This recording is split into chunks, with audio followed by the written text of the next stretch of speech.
Sinbad and the Valley of Diamonds.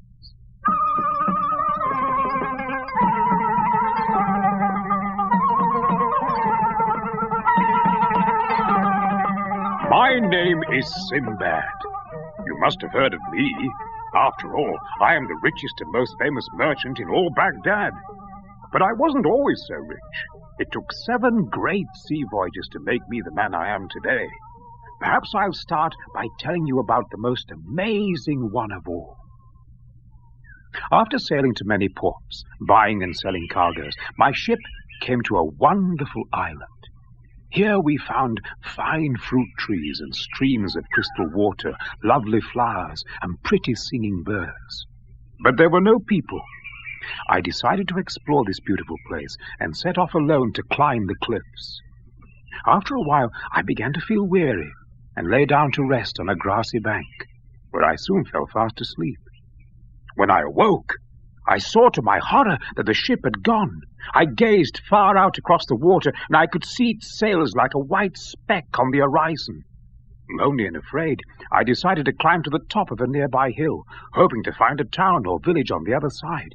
But there was nothing. Nothing, that is, except a strange white shape nearby, which I approached. It was shaped like a gigantic dome.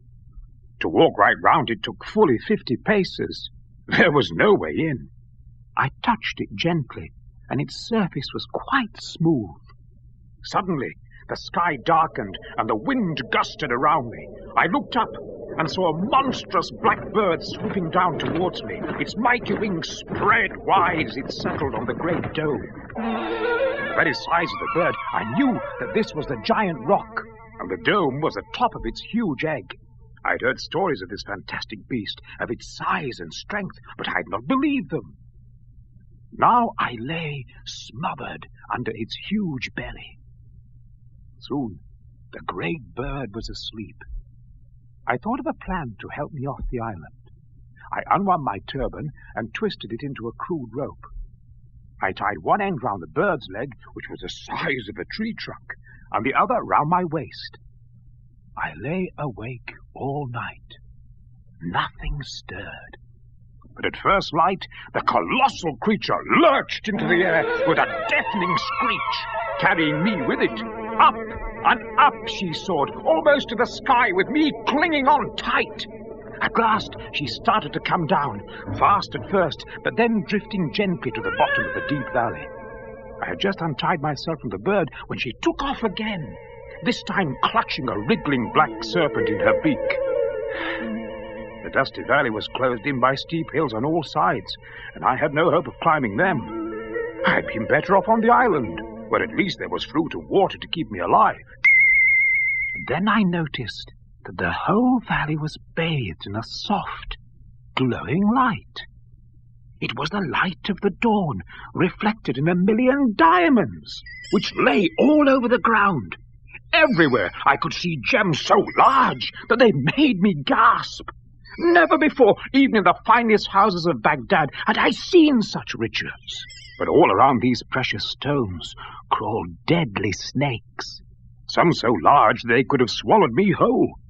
I realized then that I, Sinbad, had come to the famous Valley of Diamonds, which no man had ever left alive. I was terrified, but as the sun rose, the evil creatures slid softly away into their dark holes. I roamed this bowl-shaped valley all that day, searching for water and a safe place to shelter for the night. At last, I found a small cave on a slope. After looking all around to make sure there were no dangers inside, I hauled a massive stone across the entrance to leave just a chink of light. All night I lay quaking with fear as the snakes and serpents hissed around the opening to my cave, their whip-like tongues poking through the gaps round the stone. At dawn, the creatures began to slink away to their hiding places.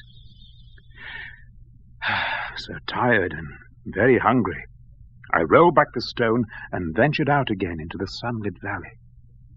I had walked only a few paces when something hurtled past me down the hillside. It was the body of a sheep. Then 2 or 3 more crashed down nearby. These were being thrown down the steep slope by diamond hunters in the hope that the gems would stick in their animal's fleece. Giant eagles pounced on the sheep and carried them off for food to their nests high in the mountains. There the hunters could frighten away the birds and collect the diamonds.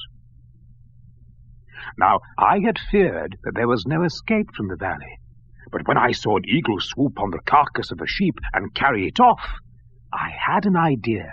First, I crammed all the diamonds I could into my pockets. Then I chose the largest sheep, unwound my turban again, and tied myself to it. I waited under the beast, my head squashed between its body and the dry earth. One or two snakes sniffed round the carcass but went away. Then suddenly I was in the air, lifted by the sharp talons of the biggest eagle I had ever seen. Up he went, coming to rest on a high ledge. Before I had a chance to escape, the eagle started tearing into the sheep, its sharp beak slashing closer and closer to my face. But suddenly the eagle flew into the air, frightened by a gang of men all yelling and throwing stones. I quickly freed myself and stood up. The hunters were terrified by the sight of me, covered with the sheep's blood. "I have more diamonds than you have ever seen, more than you'll ever need," I shouted, "and I collected them all myself." I showed them my bulging pockets and told them my strange story. They took me to their master's tent, where he gave me food and drink and a welcome bath to rid me of the foul smell of the sheep. I offered the kind man as many diamonds as he wanted, but he took just a few. "These will be enough," he said. "You must keep the rest, my friend. You have earned them." And so I made my way back to the nearest town and sold all the stones but one for a vast sum of money. Then I bought a fleet of ships with rich cargoes to sell here, back home in Baghdad. And this fine stone you see shining in my turban is the one diamond I kept to remind me of my amazing journey.